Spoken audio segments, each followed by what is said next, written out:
এ ধরনের ধ্বংসাত্মক চিত্র দেখেই মনে হতে পারে এ বুঝি ফিলিস্তিনের নিরীহ সেই গাজাবাসীর উপর চালানো ইসরায়েলের বর্বরতা। এটি কোনো ফিলিস্তিন নয়, এটি হচ্ছে ইসরায়েল। ইরান জানিয়ে দিয়েছে, বুঝিয়ে দিয়েছে এটি কোনো সাধারণ ফিলিস্তিনিবাসী নয়।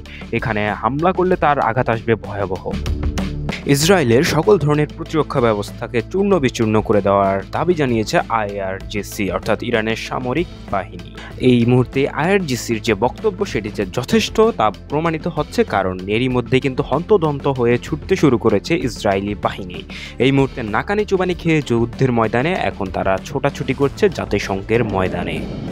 ইসরায়েলের মিত্র দেশগুলো ইসরায়েলকে ত্যাগ করছে সেটা কিন্তু স্পষ্ট। এমনকি ফ্রান্স থেকে শুরু করে যুক্তরাজ্য, যুক্তরাষ্ট্র পিছু হতে লক্ষ্য করা যাচ্ছে। ফ্রান্স জানিয়ে দিয়েছে কোনোভাবেই ইসরায়েলের সাথে তারা এক হয়ে ইরানের বিরুদ্ধে যুদ্ধ করতে পারে না।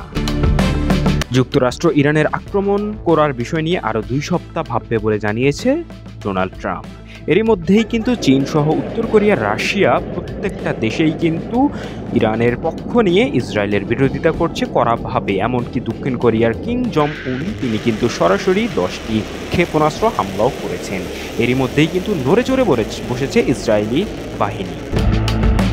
ইরানের সবচেয়ে শক্তিশালী ফাতেহ 1 একই সাথে কিন্তু সাজ্জিদ, এই 2টি ক্ষেপণাস্ত্র ধারাই কিন্তু এখনও পুরোপুরি হামলা চালায়নি ইরান, তবে আংশিকভাবে 2-1টি ক্ষেপণাস্ত্র ব্যবহার করেছে ইরান।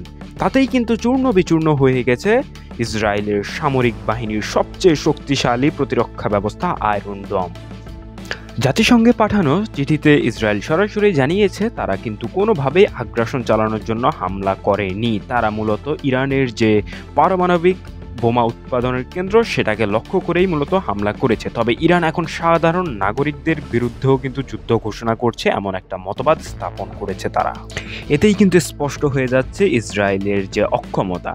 এই মুহূর্তে তারা কিন্তু পালানোর চেষ্টা করছে যুদ্ধের ময়দান থেকে। তবে ইরান সাফ জানিয়ে দিয়েছে ইসরায়েলের আকাশে এক মুহূর্তের জন্য বোমাবর্ষণ বন্ধ হবে না, এমনকি তাদের জমিনে ইসরায়েলি যে সাইরেন রয়েছে, সাইরেন অ্যালার্ট, সেটা কিন্তু 1 মিনিটের জন্য বন্ধ হতে দেবে না ইরান। এবার ধ্বংস করেই ছাড়বে আয়াতুল্লাহ খামেনির দেশ। ইসরায়েলের যুদ্ধের ময়দান থেকে এভাবে লেজ গুটিয়ে পালানো দেখে পশ্চিমা বিশ্ব এখন কি করে সেটাই দেখার পালা। যুক্তরাষ্ট্র কি হামলা করবে ইরানে?